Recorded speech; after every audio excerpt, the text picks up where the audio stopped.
ছোট হোক বা বড় হোক, যেই পার্সিয়ান বিড়ালই পালেন না কেন, সেটার পিছনে আসলে খরচটা কেমন পড়ে, আমার কাছ থেকে যারা বিড়াল নিতে চান সবে এইটাই জিজ্ঞাসা করেন যে আপু আপু আসলে মানে খরচ কেমন পড়বে আমরা যদি একটা বিড়াল নেই বা দুইটা বিড়াল নেই। আসলে ছোট হোক বা বড় হোক, যেটাই হোক না কেন, আপনারা যদি একটা পার্সিয়ান ক্যাট পালেন তাহলে মান্থলি আপনাদের সর্বনিম্ন 2500 থেকে 3000 টাকা খরচ হবেই।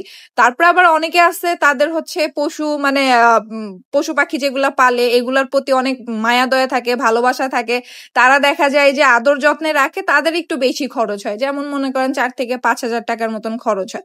এর ভিতরে আবার হচ্ছে খাবার খরচ, তারপরে ডক্টরের খরচ, এক্সেসরি, সেগুলোও কিন্তু মানে আছে, ঠিক আছে। আর আমার যেহেতু অনেকগুলা বিড়াল, আমার কিন্তু মনে করেন 2-4-5 হাজারে হয় না, ঠিক আছে।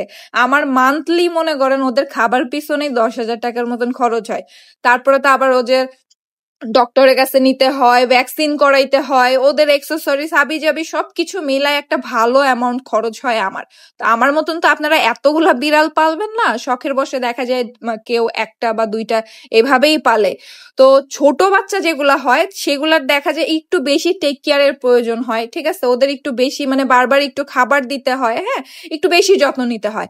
আর বড়গুলার ক্ষেত্রে ওদের এত বেশি যত্ন নিতে হয় না, কারণ ওরা আস্তে আস্তে বড় হয়ে যায়, ওদের টাইম টু টাইম খাবার দিলেই এনাফ, ঠিক আছে।